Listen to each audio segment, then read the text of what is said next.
We all feel like this music chose us as opposed to us choosing it. These songs are older than old. If they were recorded in the 20s, they were old back then. We're young upstarts, you know. We really had only been playing together for like 6 months, and not even 6 months straight, you know. We found ourselves in the middle of something, which was really pretty cool.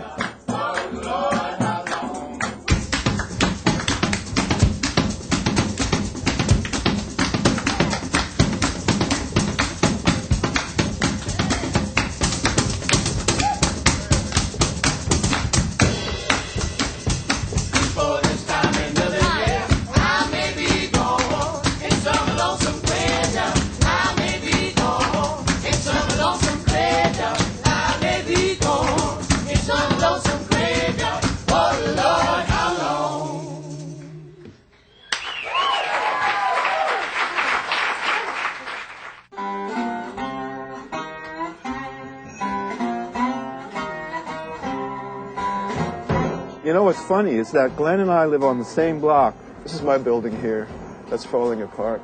And somebody very conveniently crazy glued my buzzer. Man, I could go for some Katz's right now, man. It's like the nightmare to you, man, but I could go for a big, fat pastrami sandwich.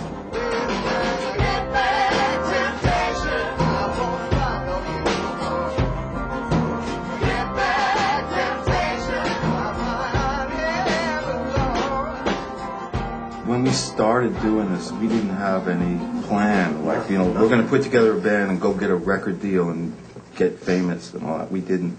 That wasn't even in the equation. Because remember, you just started showing up at gigs. I'm like, who's this guy? The band was hatched from a night that was dedicated to gospel music. The whole thing came together at 9C. I was playing at 9C, which is an East Village bar on 9th Street and Avenue C. And the guy who managed it thought it would be really great to do some gospel music because we'd been singing some gospel songs, Amy and Glenn and I, and so we all got together on a Sunday night and sang gospel in a dirty little red bar covered in 60s Playboy pin-ups, and that juxtaposition was what really got me. Elijah rock, shout, shout, Elijah rock, coming up low. Elijah rock, shout, shout, Elijah rock, coming up low. The first time that I heard Fiona sing, I couldn't believe it. It was so beautiful, and I was like, I need to sing with this girl. I'm going to learn so much. Elijah rock, I think we were all coming from different places. Jimmy was coming from this like sonic, cosmic guitar thing. I was like coming from having played mostly jazz music for the last 11 years. And Glenn and Byron were really strong songwriters, and Amy came from this really soulful singing background. And so we got together, and it was just like alchemy happening. I can't help crying, I can't help crying sometimes. I can't help crying sometimes. I can't help crying sometimes. And my heart is tears, I can't help crying. We play tunes from a black gospel tradition, white gospel tradition, country gospel. And we really started to make a gumbo out of it. I think everybody in this group is encouraged to explore their own musicality, and because of that you wind up with these really cool combinations of things, and you get something that might be stronger than what one person could do without the chemistry of the group. Jesus, I wanna make mine. Tell him what you want. Jesus on the main line.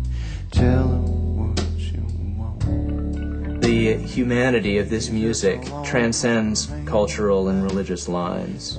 These songs are about the suffering of human experience and about compassion. We're human beings. How did we get here? Where are we going? What happens after this life is over? If you're sick and can't get well, tell him what you want. Call him up and and tell him what you want. The thing about a song like Jesus on the Main Line is that you really get into the heart of what prayer is to an individual. You know, there's those times where you beg, you plead, and you try to tell whatever it is that you want something greater, and it just doesn't happen. In that way, it's much more spiritual than religious. If you told me 5 years ago that I'd be playing songs that had the word Jesus in them, I'd tell you you're crazy.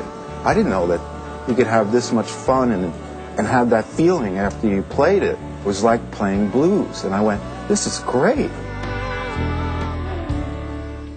None of us are up there trying to sing that stuff without being connected to it, because then it wouldn't feel as good.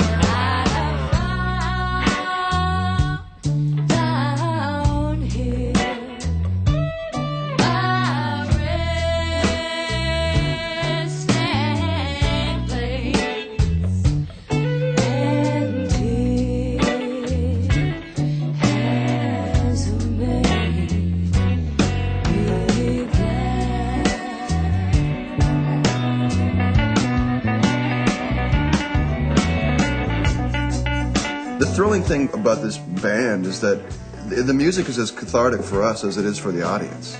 I've never played in a group where that happened like that. I've been listening to music where this story was really important to me, but it wasn't until I came across American early country and folk music that I just found it to be really just the heart of the matter.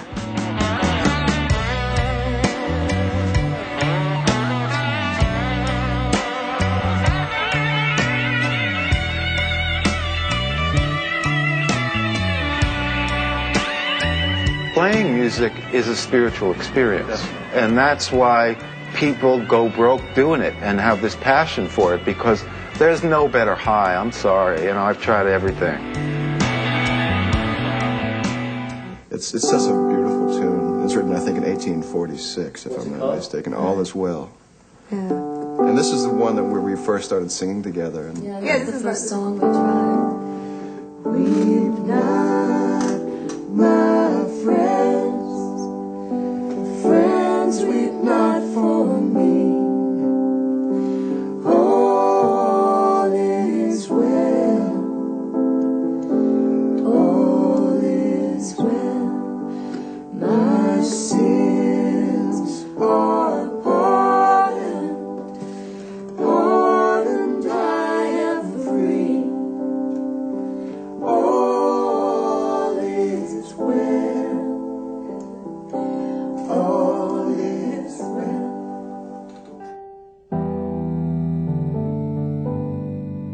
when we got to play this music, there was this really uplifting feeling that a lot of this other music wasn't providing for us. And I think singing together is like such a communal thing. And for me, that's like what made it so exciting. I was just blues bands and singing Muddy Waters songs and sort of trying to find my voice in a way. And it sort of felt like coming home to sing with them. The inspiration is happening in the moment, and that's why I love this band.